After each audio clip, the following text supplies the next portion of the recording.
একটা পত্রিকার মাধ্যমে জাতির মধ্যে একটা আত্মপরিচয় আমি তৈরি করবার চেষ্টা করছি। সেই আধিপত্যবাদকে আমাদের নতুন প্রজন্ম ভালোভাবেই ইনশাআল্লাহ মোকাবেলা করতে পারবে। আমি কৃতজ্ঞতা জানাচ্ছি এশিয়ান ইউনিভার্সিটি অব বাংলাদেশকে এবং বিশেষ করে এশিয়ান ইউনিভার্সিটি অব বাংলাদেশের প্রতিষ্ঠাতা আমাদের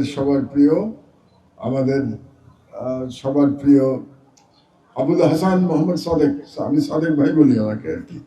তো সাদেক ভাইয়ের কাছ থেকে পুরস্কার পেয়ে খুব ভালো লাগছে, সম্মাননা পেয়ে। বিশেষত আমি খুব আনন্দিত এবং নিজেকে সম্মানিত বোধ করছি যে আজকে আবুল কাশেম ভাইয়ের মতো একজন গুণী ব্যক্তি, গুণী লেখক, যার লেখা আমি সর্বদা পড়েছি, তিনি আজকে যে সম্মাননা পেয়েছেন, তার সঙ্গে আমাকে আপনারা সম্মাননা দিচ্ছেন, তাতে আমি বিশেষভাবে আনন্দিত হয়েছি। আর আমরা কিছুক্ষণ আগে সাদেক ভাইয়ের জার্নি শুনছিলাম, খুবই অনুপ্রেরণা দেয় আর কি এরকম জার্নি।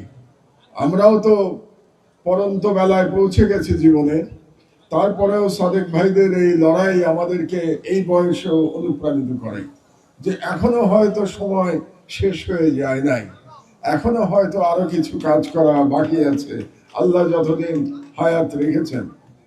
তো এইসব অনুষ্ঠানে খুব লম্বা বক্তৃতা দেওয়ার সময় নেই, দেওয়া সমীচীন না।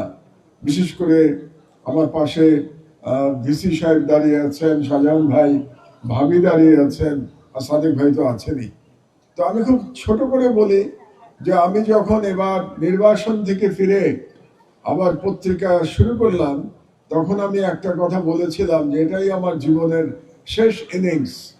তো এই কথাটা বলার পরে আমার যাত্রা শুরু করেছিলাম।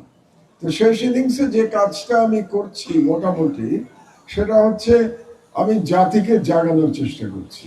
একটা পত্রিকার মাধ্যমে জাতির মধ্যে একটা আত্মপরিচয় আমি তৈরি করবার চেষ্টা করছি।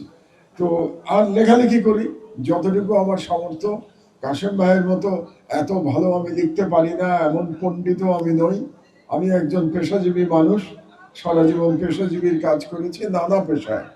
তো এখন আমার উদ্দেশ্যটা হচ্ছে বিশেষ করে তরুণ প্রজন্মকে উজ্জীবিত করা, এবং এই কারণে আমার অনেক ব্যস্ততার মধ্যে আমি সাধারণত বিশ্ববিদ্যালয়গুলোতে যখন আমন্ত্রণ পাই, আমি সেই আমন্ত্রণগুলো গ্রহণ করবার চেষ্টা করি। কারণ এই আমন্ত্রণে আমি যাদের সাথে পরিচিত হই, তারাই আমাদের ভবিষ্যৎ। এই বাংলাদেশকে আল্লাহ রহমতে তারাই রক্ষা করবে। এবং তাদের মধ্যে আমরা যে সাদেক ভাই বলছিলেন, আমরা যদি মূল্যবোধটা তাদের মধ্যে দিতে পারি, আমাদের জীবন দিয়ে, আমাদের উদাহরণ দিয়ে, যে উদাহরণ সাদেক ভাই তৈরি করেছেন, এবং তাদের মধ্যে এক ধরনের আত্মপরিচয়, তাদের যদি আমরা আইডেন্টিটিটা দিতে পারি, তাহলে আমি মনে করি যে আধিপত্যবাদের আশঙ্কার কথা একজন অধ্যাপক এখানে বলে গেছেন, সেই আধিপত্যবাদকে আমাদের নতুন প্রজন্ম ভালোভাবেই ইনশাআল্লাহ মোকাবেলা করতে পারবে। এবং তার প্রমাণ আমরা এই জুলাই বিপ্লবে দেখেছি যে আমাদের তরুণেরা কিভাবে আধিপত্যবাদ এবং ফ্যাসিবাদকে মোকাবেলা করেছে। তো আবারও আমি আপনাদেরকে কৃতজ্ঞতা জানাচ্ছি, ধন্যবাদ জানাচ্ছি এই চমৎকার অনুষ্ঠানের জন্য, এবং আমাকে আমার মতো অতি সাধারণ নগণ্য ব্যক্তিকে আপনাদের বিশ্ববিদ্যালয়ে একটা সম্মাননায় ভূষিত করবার জন্য আপনাদেরকে ধন্যবাদ, সাদেক ভাইকে স্পেশাল থ্যাঙ্কস। ধন্যবাদ। আসসালামু আলাইকুম।